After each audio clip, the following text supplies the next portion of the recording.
Anda sedang duduk nongkrong di kafe daerah Senopati atau Pik, Pantai Indah Kapuk, atau di Lapo, memesan segelas wine atau bir atau tuak bersama teman-teman. Lalu tiba-tiba ada rekan sepelayanan gereja Anda yang lewat, menatap Anda dengan tatapan menghakimi dan berbisik. "Loh, anak Tuhan kok gitu? Katanya pelayan mimbar." Atau sebaliknya, di acara pernikahan adat, Anda menolak tuak minuman tradisional dan paman Anda atau kolega Anda langsung nyeletuk. "Kaku kali kau. Yesus saja mengubah air jadi anggur. Masa kamu lebih suci dari Yesus?"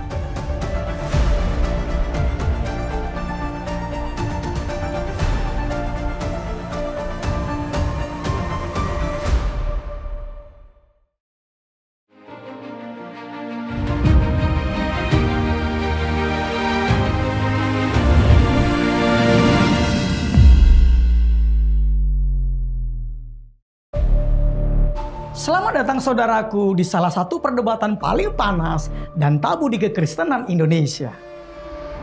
Di negara kita, isu alkohol tidak hanya soal teologi, tapi berbenturan langsung dengan budaya, adat, tradisi gereja yang berbeda-beda, dan ajaran agama lain yang tegas, keras, dan terang-terangan mengharamkan minuman beralkohol. Hari ini, kita akan membongkar tuntas dan radikal topik tentang orang Kristen dan alkohol.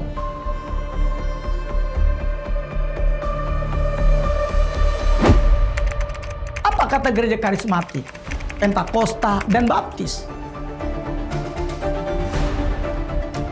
Bagaimana dengan gereja beraliran Lutheran, Calvinis, Katolik, hingga gereja-gereja suku atau adat seperti HKBP, Gemit, Gemim, atau Toraja? Siapkan hati dan pikiran Anda, karena setelah menonton video ini sampai habis, cara Anda memandang gelas berisi minuman beralkohol di atas meja tidak akan pernah sama lagi. Mari kita mulai dengan kubu pertama, pandangan moderasionis. Boleh minum asal tidak mabuk.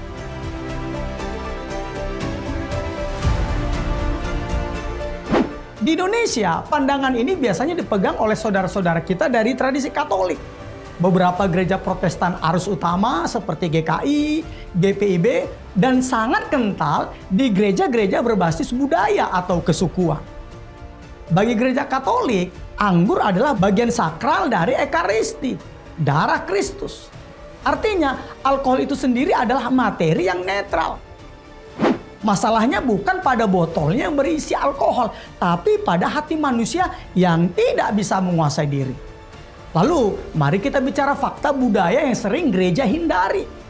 Di kalangan saudara kita yang bersuku Batak, HKBP, Minahasa, Gemim, Ambon, GPM, di Timur, Gemit, dan juga di Toraja, minuman seperti tuak, cap tikus, sopi, atau balokaci sudah menjadi bagian tak terpisahkan dari interaksi sosial dan upacara adat. Mereka punya dasar Alkitab yang sangat kuat. Pertama, Yohanes 2 ayat 1-11. Yesus hadir di pesta pernikahan di Kana. Anggur habis dan Yesus mengubah air menjadi anggur. Bukan jus anggur, bukan sirup, tapi anggur. Dan kata Yunani yang digunakan adalah oinos, yaitu anggur yang difermentasi. Bahkan pemimpin pesta berkata ini adalah anggur yang terbaik. Maka pertanyaannya serius, apakah Yesus akan menciptakan sesuatu yang pada dirinya sendiri berdosa? Kedua, 1 Timotius 5 ayat 23. Paulus dengan tegas menasihati Timotius, janganlah lagi minum air saja, melainkan tambahkanlah anggur sedikit, berhubung pencernaanmu terganggu dan tubuhmu sering lemah. Ini adalah nasihat medis pastoral dari seorang rasul kepada seorang penatua gereja. Jika anggur adalah dosa, mengapa Paulus merekomendasikannya? Ketiga, Ulangan 14 ayat 26. Dalam konteks persembahan persepuluhan, Tuhan sendiri berkata kepada umat Israel, "Dan haruslah engkau membelanjakan uang itu untuk segala yang disukai hatimu, untuk lembu sapi atau kambing domba, untuk anggur atau minuman yang memabukkan, atau apapun yang diingini hatimu. Dan haruslah engkau makan di sana di hadapan Tuhan Allahmu dan bersukaria, engkau dan seisi rumahmu.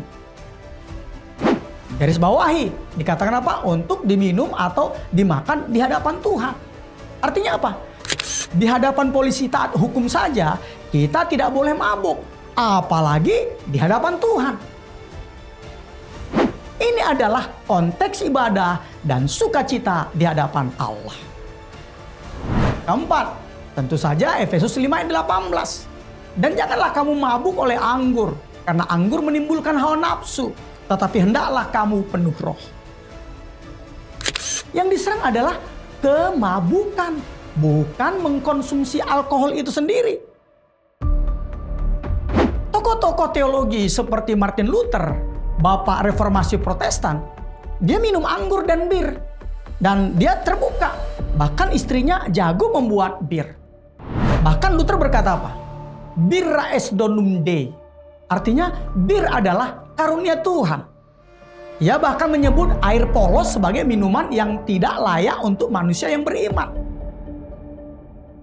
Luther memahami alkohol sebagai bagian dari berkat ciptaan Tuhan yang dapat disalahgunakan.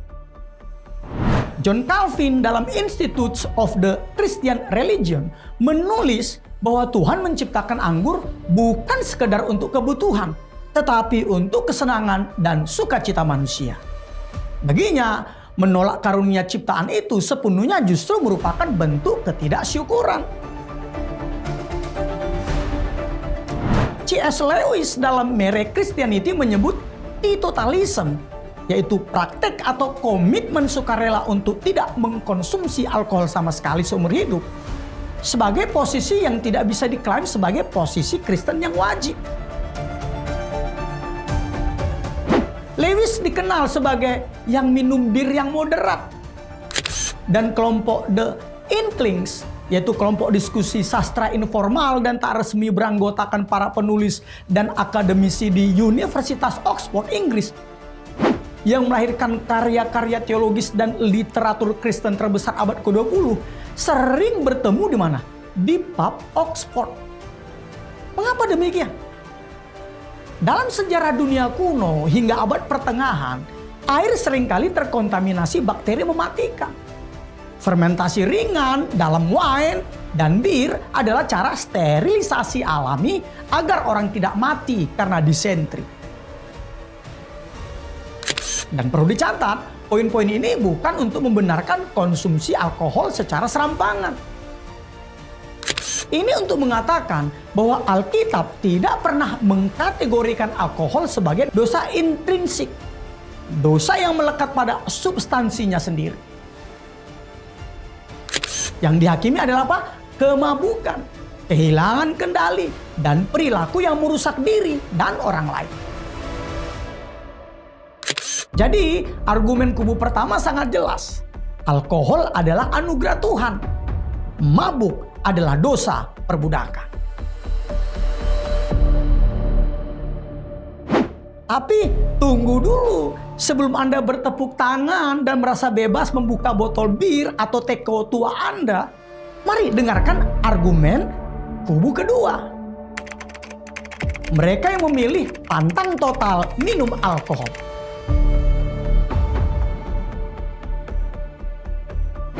Di Indonesia, pandangan ini sangat kuat dipegang oleh gereja-gereja aliran karismatik dan Pentakosta, seperti GBI, Tiberias, Gereja Mawar Saron, dan lain-lain, serta kelompok Injili. Banyak orang meremehkan kubu ini dengan sebutan legalis atau kaku. Padahal argumen mereka didukung oleh realitas sosial yang sangat sensitif dan mengerikan di Indonesia.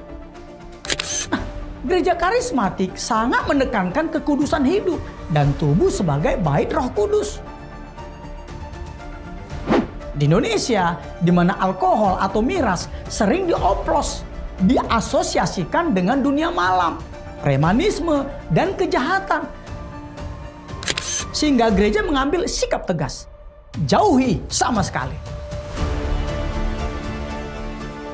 Mereka juga punya dasar Alkitab yang sangat kuat. Pertama, Amsal 20 ayat 1. Anggur adalah pencemooh, minuman keras adalah peribut. Tidaklah bijak orang yang terhuyung-huyung karena. Kedua, dan yang paling krusial, Roma 14 ayat 21. Baiklah engkau jangan makan daging atau minum anggur atau sesuatu yang menjadi batu sandungan untuk saudaramu. Ketiga, 1 Korintus 6 ayat 12. Segala sesuatu halal bagiku, tetapi bukan semuanya berguna. Segala sesuatu halal bagiku, tetapi aku tidak membiarkan diriku diperhamba oleh suatu apapun. Halal tidak sama dengan bijaksana. Hak tidak sama dengan manfaat. Keempat, 1 Korintus 8 ayat 9 dan 13. Tetapi jagalah supaya kebebasanmu itu jangan menjadi batu sandungan bagi mereka yang lemah. Karena itu, apabila makanan menjadi batu sandungan bagi saudaraku, aku untuk selama-lamanya tidak akan mau makan daging lagi, supaya aku jangan menjadi batu sandungan bagi saudaraku. Prinsip ini langsung berlaku pada konteks alkohol. Tokoh-tokoh teologi yang mendukung pandangan ini adalah John Wesley, pendiri gerakan Metodis. Beliau mendukung abstinensi alkohol, yaitu pilihan atau perilaku sadar untuk menahan diri secara total dari alkohol. Kenapa? Karena kepeduliannya terhadap kaum miskin yang menjadi korban utama alkoholisme di Inggris abad ke-18. Baginya, berpantang minum alkohol adalah bentuk keadilan sosial dan kasih pastoral. D.L. Moody dan Billy Sunday, dua penginjil terbesar dalam sejarah kebudayaan rohani Amerika Serikat, adalah pendukung kuat gerakan temperance atau temperansi dan pantang total. Billy Sunday bahkan berkampanye untuk prohibition, larangan alkohol di Amerika dengan alasan kemanusiaan dan pastoral. Charles Sheldon, penulis In His Steps, buku Kristen terlaris sepanjang masa setelah Alkitab pada masanya, mendukung pantang sebagai pertanyaan praktis. What would Jesus do? Apakah Yesus akan minum di hadapan seseorang yang berjuang melawan kecanduan? Makanya Anda harus tahu sejarah ini. Mengapa banyak gereja Protestan modern sangat anti alkohol? Jawabannya ada pada revolusi industri di abad ke-18 dan 19. Saat itu terjadi penemuan penyulingan tingkat tinggi, distillation. Tiba-tiba masyarakat tidak lagi minum wine dengan kadar alkohol 3-10% seperti zaman Alkitab. Melainkan apa? Gin dan whisky dengan kadar alkohol di atas 40%. Terjadilah gin craze di Inggris. Kemabukan massal terjadi. Para suami pulang kerja dalam keadaan mabuk, memukuli istri dan anak-anak mereka, menghabiskan uang belanja, dan kemiskinan merajalela. Melihat kehancuran ini, tokoh-tokoh seperti John Wesley, pendiri Metodis, dan para pengkhotbah kebudayaan rohani berdiri di garis depan menentang minuman keras demi melindungi perempuan dan anak-anak dari KDRT. Kekerasan dalam rumah tangga. Tokoh modern seperti Billy Graham juga mempraktekkan pantang total. Demi apa? Demi menjaga integritas pelayanannya. Nah, bagi kubu ini, kebebasan Anda untuk minum tidak sebanding dengan nyawa dan keluarga yang hancur akibat alkohol.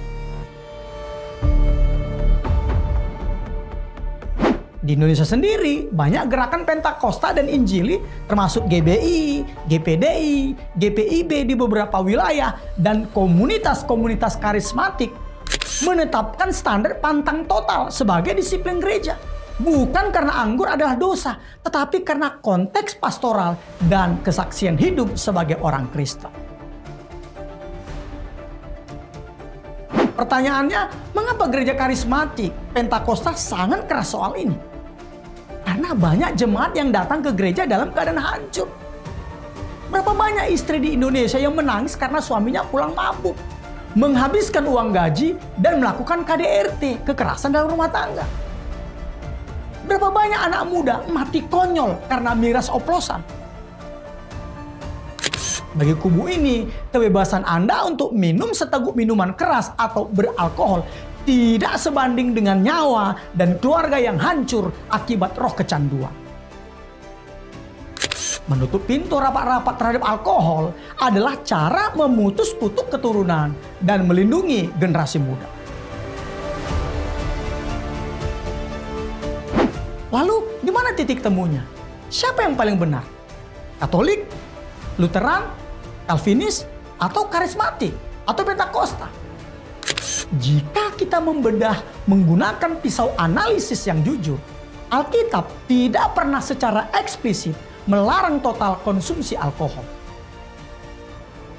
Menjadikannya dosa mutlak adalah menambahkan aturan di luar teks Alkitab. Tetapi Alkitab dengan sangat keras mengutuk kemabukan dan hilangnya kesadaran. Mari kita bawa ke konteks Indonesia. Kita hidup sebagai minoritas di negara dengan mayoritas Muslim, di mana alkohol dianggap haram secara mutlak oleh agama tersebut. Tindak tanduk kita diawasi. Jadi ini bukan lagi sekedar debat teologis, boleh atau tidak. Ini adalah ujian kedewasaan rohani. Apakah ini menjadi batu sandungan? Jika Anda tahu teman nongkrong Anda baru saja bertobat dari kecanduan alkohol, atau Anda sedang berada di lingkungan yang sangat sensitif terhadap minuman keras, lalu Anda sengaja minum di depan mereka atas nama kebebasan Kristen, Anda sedang membunuh saudara Anda secara rohani dan merusak kesaksian Kristus dalam hidup Anda. Disitulah Anda berdosa.